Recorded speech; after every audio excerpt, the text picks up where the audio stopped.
Friends, എന്തൊക്കെ മക്കളെ വിശേഷം? സുഖം തന്നെയല്ലേ എല്ലാവർക്കും?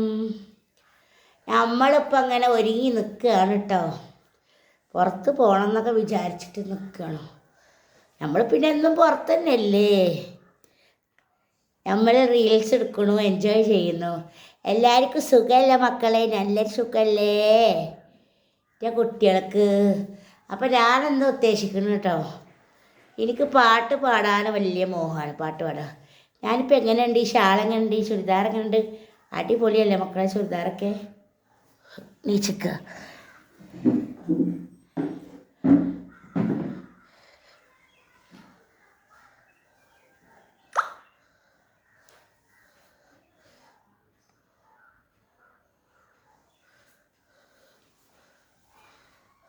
ഇന്ന് കൂട്ടി മീറ്റപ്പൊക്കെ ഉണ്ടാറേ. എന്നുവെച്ചാൽ പിന്നെ അപ്പം ഒന്ന് പോകാൻ പറ്റിയിട്ടില്ല. എല്ലാവരും വിളിച്ചിരുന്നു. ഞങ്ങളുടെ സ്കൂളിൽ കുട്ടികളെ മീറ്റപ്പ് എന്നാൽ നമ്മളെ സ്കൂൾ പഠിച്ച എല്ലാവരെയും കൂടെ കണ്ടൊരു ഇതുണ്ടാവില്ല. അപ്പം നമ്മൾ നല്ലൊരു സിയാറത്തിന് പോവുകയാണ് കേട്ടോ മക്കളെ. അപ്പോളേ പോയിട്ട് വരട്ടെ. മടപ്പൂര് പോകണമെന്ന് കുറേ ആഗ്രഹിച്ചതാണ്. അപ്പോൾ പോയിട്ട് വരട്ടെ എന്ന് വെച്ചാൽ വളരെ സന്തോഷം. സിയാർത്തും കാര്യങ്ങൾ തന്നെയാണ് നമുക്ക് വേണ്ടത്. അതിൽ തന്നെ ഹൈറുള്ള പറക്കത്തൊക്കെ നല്ലുള്ളൂ കുറേ. ഇപ്പോൾ ഇങ്ങനെയൊക്കെ. അപ്പം ഷാൾ എല്ലാവർക്കും ഇഷ്ടപ്പെട്ടു. എൻ്റെ ഷാള് മഞ്ഞക്കിലേക്കുണ്ടല്ലേ. ഇതിക്ക് ഒത്ത ഷാളനാണ്. ഇപ്പം ഇത് പാകിസ്ഥാൻ. അതിൽ കല്ലൊന്നും ഇതിന് മുത്തൊന്നും വെച്ചിട്ടില്ല. അത് പാകിസ്ഥാനെയാണ്. പക്ഷേ അതിൽ കല്ല് വരുന്നില്ല എന്ന് മാത്രം. അപ്പോൾ എല്ലാവരും നിങ്ങളെ സപ്പോർട്ട്. ഇന്ന് ഇന്ന് ഡിസംബർ 1. ഇന്ന് പുതിയ മാസം പറന്നു എന്ന് പറഞ്ഞാൽ എല്ലാവർക്കും സന്തോഷം. നിങ്ങളെ ഒരു സപ്പോർട്ടുമ്പോഴാണ് നമ്മളെ കാര്യങ്ങൾ ഇരിക്കുന്നത്. എല്ലാവരും നമ്മളെ മാക്സിമം സപ്പോർട്ട് ചെയ്യുക. എല്ലാവരും ഹാപ്പി ആയിരിക്കുക. എല്ലാവരും ഇപ്പോൾ നേരിട്ട് വിളിക്കുകയാണ് കേട്ടോ. എന്നെ ഇരിക്കുകയാണെങ്കിൽ ഒരുപാട് സന്തോഷമായി. എല്ലാവരും എന്നെ സപ്പോർട്ട് ചെയ്യണ്ടല്ലോ, അതിന് സന്തോഷമായിട്ടോ. എല്ലാവർക്കും നന്ദി പറയുന്നു ഞാൻ. ഇന്ന് നമ്മളെ ഡിസംബർ 1 ഡിസംബർ 1 പിന്നെന്താണ്, നമുക്കൊരു അടിപൊളി പാട്ടൊക്കെ പാടിയാലോ?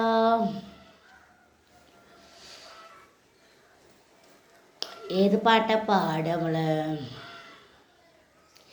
പൂവിതളല്ലേ ഫാസില, തേൻകനിയല്ലേ ഫാസില, പാഴഴകല്ലേ ഫാസില, മാമ്പിഴിയാളെ ഫാസില.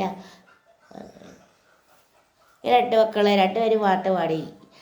ഇത് പൂവിതളല്ലേ ഫാസില, തേൻകനിയല്ലേ ഫാസില, പാലഴകല്ലേ ഫാസില, പാൻപിഴിയാളെ ഫാസില, അഴകേഴും.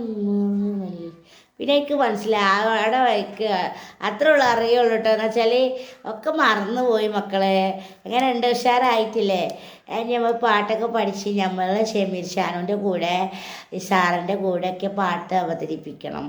ഒരു സ്റ്റുഡിയോ വെച്ച് മ്യൂസിക് വെച്ചിട്ട് നമ്മൾ പാട്ട് പാടാൻ എനിക്കൊരുപാട് ആശയമാണ്. നമുക്ക് പാട്ടിനോടുള്ള അറ്റാച്ച്മെൻറ്റ് എന്ന് പറഞ്ഞാൽ നമ്മൾ സ്കൂൾ പഠിക്കുമ്പോൾ തന്നെ ഉണ്ടായിരുന്നു കേട്ടോ. ആ പാട്ട് പാടുകയും ചെയ്തിരുന്നു സ്കൂൾ പഠിക്കുമ്പോൾ. അങ്ങനെയൊക്കെ ഒരു മോഹം, പാട്ട് പാടണം. അങ്ങനെ ഞാൻ ചെറുപ്പത്തിൽ പറയുമായിരുന്നു ഒക്കെ ടീച്ചറാവണം എന്നൊക്കെ. പക്ഷേ ടീച്ചറൊന്നും ആയിട്ടില്ലെങ്കിൽ ഒരു ഓംനസായി യോഗ്യതയൊക്കെ. ടീച്ചർ പഠിക്കുമ്പോൾ വലിയ യൂട്യൂബറായി. ഞാൻ പോലും ആഗ്രഹിക്കാത്ത കാര്യങ്ങളാണ്. ഞാൻ ഇത്രയൊന്നും വിചാരിച്ചതേ അല്ല.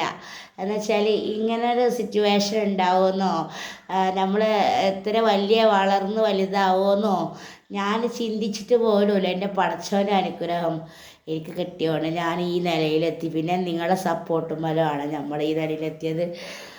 അതായത് നമ്മൾ ഇത്രയും പ്രതീക്ഷിക്കുക. ഒരു തത്തക്കൂട്ടിൽ നിന്ന് നമ്മൾ പുറത്ത് പിന്നെ പാറിപ്പറക്കാരായെന്ന് പറഞ്ഞാൽ അതുപോലെ തന്നെയാണ്. വീട്ടിൻ്റെ പുറത്ത് തന്നെ എന്നെ കാണാൻ എല്ലാവരും അയൽവാസികളും എല്ലാം അവിടെ ഇല്ലേന്ന് അങ്ങനെയൊക്കെ ചോദിച്ച ഒരാളാണ് ഇപ്പോൾ പുറത്ത് കൂടെ അല്ലാതെ ഇല്ല.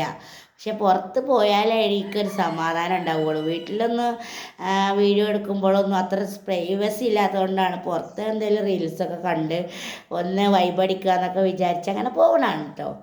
അപ്പോൾ അതിലൊരു സന്തോഷം കണ്ട് അതുകൊണ്ടാണ് എല്ലാവരെയും ഒന്ന് പരിചയപ്പെടാനും ഒരു എല്ലാതും മനസ്സിലാക്കാനും കഴിഞ്ഞു. ഉള്ളിലിരിക്കുകയാണെങ്കിൽ നമുക്ക് നമ്മളാരും സപ്പോർട്ട് ചെയ്യില്ല. നമ്മൾ പുറത്തിറങ്ങിയോണ്ടാണ് നമ്മളെല്ലാവരും പരിചയപ്പെടുന്നു. ഞാനൊരു യൂട്യൂബറാണ്, നിങ്ങൾ ലൈക്ക് ചെയ്യണം, സബ്സ്ക്രൈബർ ചെയ്യണം, കമൻ്റ് അടിക്കണം എന്നൊക്കെ പറഞ്ഞിട്ട് അവരെ പ്രോത്സാഹിപ്പിക്കുന്നതൊക്കെ നമ്മളുണ്ട്.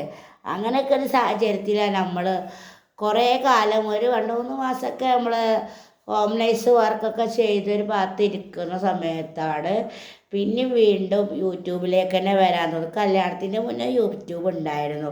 കല്യാണം കഴിഞ്ഞപ്പോൾ ഹസ്ബൻഡ് ഇതിൽ യൂട്യൂബ് വല്ലാതെ ഇഷ്ടമുണ്ടായിരുന്നില്ല. അപ്പോൾ അത് ഒഴിവാക്കിയിട്ടു. 50 സബ്സ്ക്രൈബേഴ്സ് ആയിരുന്നു. അപ്പോൾ ഹസ്ബൻഡ് ഇപ്പോൾ ഞാൻ വയ്യാതായപ്പോൾ ഞാനൊന്ന് തുടങ്ങട്ടെ എന്ന് വിചാരിച്ച് തുടങ്ങിയതാണ്. അപ്പോഴത് വിജയത്തേക്കുള്ള പാതയാണെന്ന് വിചാരിച്ചാൽ മുന്നോട്ട് പോയി. മുന്നോട്ട് വെച്ച കാലം പിന്നോട്ട് വെക്കരുത്. നമ്മളൊരു കാര്യം തീരുമാനിച്ചാൽ അതെങ്ങനെയായാലും പൂർത്തിയാക്കിയിട്ടുള്ളൂ പിന്മാറാൻ പറ്റുള്ളൂ. തുടർന്ന് അങ്ങനെ കൊണ്ടുപോയി വീഡിയോ ഇട്ടു, വ്യൂസ് വന്നു. പിന്നെ അതിൻ്റെ ഇടയ്ക്ക് അങ്ങനെയൊക്കെ ഇൻ്റർവ്യൂ കാര്യങ്ങളൊക്കെ ആയിട്ട് മുന്നോട്ട് പോവുകയാണ് കേട്ടോ. ഈ വലിയ വലിയ ഇൻ്റർവ്യൂകളൊക്കെ വരുന്നുണ്ട്.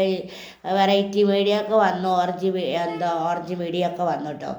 അതിലൊക്കെ സന്തോഷം തന്നെയാണ്. നമുക്ക് എല്ലാവരും സപ്പോർട്ടും എല്ലാവരും അതും പിന്നെ നമ്മളെ വോയിസായിട്ട് എല്ലാവരും ഇങ്ങനെ ഇടുമ്പോഴും അത് എൻ്റെ വോയിസ് അല്ലേ എന്നുള്ള സന്തോഷമൊക്കെ ഉണ്ട് കേട്ടോ. എല്ലാവരും ഇപ്പോൾ എൻ്റെ ചാനലിൽ പിന്നെ വലിയ സെലിബ്രിറ്റി ആണല്ലോ. എനിക്ക് അങ്ങനെ ഒരു മോഹങ്ങളും ദാഹങ്ങളൊന്നും ഇല്ലെന്നേ. സാധാരണക്കാരായി ജീവിക്കാനാണ് എനിക്ക് മോഹം. ആഡംബരം കാര്യങ്ങളൊന്നും എനിക്ക് പണ്ടേ ഇഷ്ടമില്ലാത്ത ഒരാളാണ്. നമ്മൾ കൊക്കിന് ഒതുങ്ങണേ കൊത്താൻ പറ്റുമോ എന്ന് പറഞ്ഞ മാതിരി അങ്ങനത്തെ ഒരു സിറ്റുവേഷനിലാണ് നമ്മൾ മുന്നോട്ട് പോണത്. അപ്പോൾ ലൈക്ക് ചെയ്യുക, ഷെയർ ചെയ്യുക, സബ്സ്ക്രൈബ് ചെയ്യുക. ബൈ, സീ യു, അസ്സലാമു അലൈക്കും. വന്നോ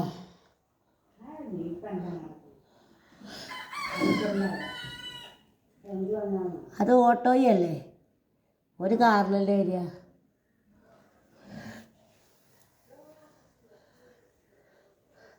അപ്പം മക്കളെ നല്ല ഹാപ്പിയിലാണ്, സന്തോഷത്തിലാണ് നമ്മുടെ ജീവിതം. ഇപ്പോൾ വളരെ സന്തോഷത്തിലാണ്. ഇനി നാളത്തെ കാര്യം നമുക്കറിയില്ല. അൽഹംദുലില്ലാ എല്ലാവരും സപ്പോർട്ടുമ്പോൾ നമ്മളെ ഈ വിജയം കിടക്കുന്നത്. നിങ്ങളിനി എനിക്കൊരാഗ്രഹമുണ്ട്, വൽമില്ലടിച്ച് തന്നാൽ എനിക്ക് അത്രയും ഇഷ്ടമാണ് കേട്ടോ. അപ്പോൾ എല്ലാവർക്കും നന്ദി മക്കളെ, ഒരുപാട് നന്ദി ഉണ്ട് കേട്ടോ. ഈ സെലിത്താക്ക് എല്ലാവരും സ്നേഹിക്കാൻ മാത്രമേ അറിയുള്ളൂ, അതാ ചതിക്കാനൊന്നും അറിയില്ല. നിങ്ങളെ സ്നേഹമാണ് നമുക്ക് വലിയ ഉപകാരമൊന്നും. വേറെ ഒന്നും ഇപ്പം നമുക്ക് ഇപ്പോൾ പ്രതീക്ഷിക്കണ്ട. പിന്നെ പാവപ്പെട്ടവരെ സഹായിക്കാൻ എനിക്കൊരു മോഹമുണ്ട്. ഞാൻ പാവപ്പെട്ടതായിട്ട് വളർന്നൊന്നും എനിക്കങ്ങനൊന്നും തോന്നുന്നില്ല കേട്ടോ.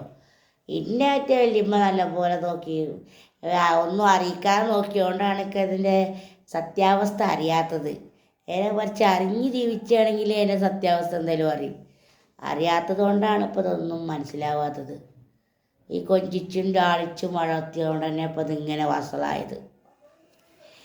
എന്താ വെച്ചാൽ എനിക്ക് ഒരു വാശിയാണ്, എൻ്റെ ഒരു ഹീഗോ ആണ്. എന്ന് വെച്ചാൽ എന്തിനും വാശി പിടിച്ചാൽ മേടിച്ച് തന്നിട്ട് അങ്ങനെ ഒരു വാശിയാണ്.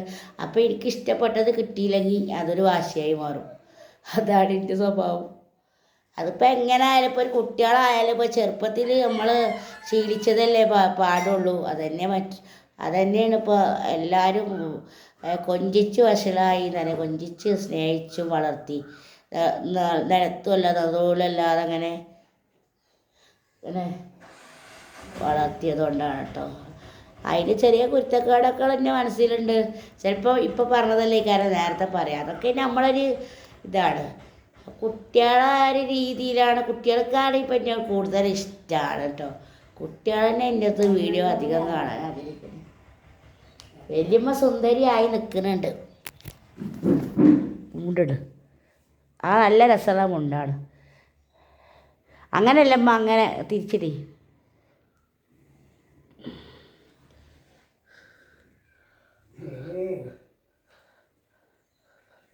അടിപൊളിയാക്കും.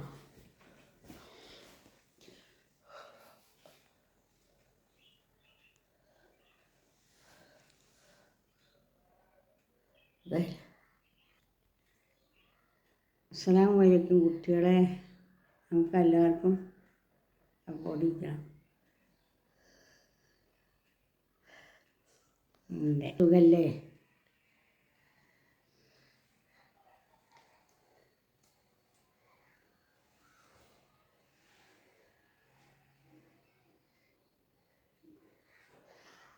നമ്മളെ ക്യാമറാമാൻ വല്യമ്മ ചെറിച്ചാടി കൊല്ലുക. സുന്ദരി ആയിക്കണോ വല്യമ്മ? സുന്ദരി ആയിക്കണോ?